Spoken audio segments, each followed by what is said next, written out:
Good evening guys. তো আসাম পুলিচত driver হেণ্ডিমেনৰ post ওলাইছে, ঠিক আছে। হেণ্ডিমেনৰ পোষ্ট ওলাইছে মই কৈছোঁ, আৰু গোটেইখিনি মই এতিয়া পোষ্টখিনি কৈ যাম। বহুখিনি পোষ্ট ওলাইছে, তাৰমানে এটা এটা যদি আপোনালোকক ভিডিঅ' লাগে যে অনলি ড্ৰাইভাৰৰ কাৰণে কিমান দৌৰিব লাগিব, কি কৰিব লাগিব, কি লাইচেঞ্চ লাগে, তো গোটেইখিনি যদি লাগে এটা বিতং ভিডিঅ' বনাই দিম। তোমালোকে খালি কমেণ্ট কৰিবা আৰু মই জনাই দিম, ঠিক আছে। তোমালোকক জাষ্ট এতিয়া কি কি পোষ্ট ওলাইছে ড্ৰাইভাৰৰ কাৰণে বা হেণ্ডিমেনৰ কাৰণে, তো বা মেছেঞ্জাৰৰ কাৰণে কেনেকুৱা কি পোষ্ট ওলাইছে, তো গোটেইখিনি ভিডিঅ' মই আপোনালোকক পোষ্টখিনি কৰি দিছোঁ, জাষ্ট পোষ্টখিনি কৰি দিছোঁ, ঠিক আছে।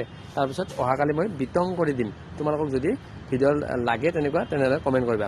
এতিয়া মই কৈছোঁ 127টা পোষ্ট আপোনালোকৰ driver constable in Assam police, ঠিক আছে। 127টা আৰু 14টা পোষ্ট অফ ড্ৰাইভাৰ ডিছপাচ ৰাইডাৰ, ঠিক আছে। আৰু 20টা পোষ্ট আপোনালোকৰ কনষ্টেবল মেছেঞ্জাৰ, আৰু 3টা পোষ্ট ওলাইছে আপোনালোকৰ কনষ্টেবল হেণ্ডিমেন ইন APR, ঠিক আছে। 13টা পোষ্ট ওলাইছে আপোনালোকৰ যে 13টা পোষ্ট ড্ৰাইভাৰৰ ওলাইছে, অনলি ড্ৰাইভাৰ, ঠিক আছে। এইটো আৰু এইটো ফায়াৰ ইমাৰ্জেঞ্চি ড্ৰাইভাৰ চাগে। আৰু 4টা পোষ্ট ওলাইছে আপোনালোকৰ driver operator in fire emergency service, ঠিক আছে। 7টা পোষ্ট ওলাইছে আপোনালোকৰ ড্ৰাইভাৰ কনষ্টেবল, ঠিক আছে।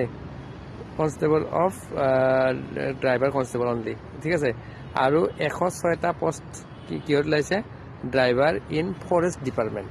আপোনালোকে গম পালে, আৰু পোষ্টখিনি গম পাই আপোনালোকক কেনেকুৱা লাগিলে জনাব। আৰু মই স্ক্ৰীনশ্বট দি দিছোঁ, স্ক্ৰীনশ্বট আপোনালোকে পঢ়ি চাব, ঠিক আছে। আৰু ইয়াৰ চেলাৰী আপোনালোকৰ 14,000ৰ পৰা 70,000 পৰ্যন্ত, ঠিক আছে। আৰু ইয়াৰো এপ্লাই ডেট আপোনালোকৰ 16 তাৰিখে আৰম্ভ হ'ব। 16 তাৰিখৰ পৰা অহা মাহৰ 16 তাৰিখ, অৰ্থাৎ জানুৱাৰী 16 তাৰিখলৈকে লাষ্ট ডেট। তো তাৰ আগতে আপোনালোকে এপ্লাই কৰিব লাগিব। কিমান কি কোৱালিফিকেশ্যন এভৰিথিং ডিটেইলছত ভিডিঅ' লাগিলে কমেণ্ট কৰিব, জনাই দিম। Thank you, good night.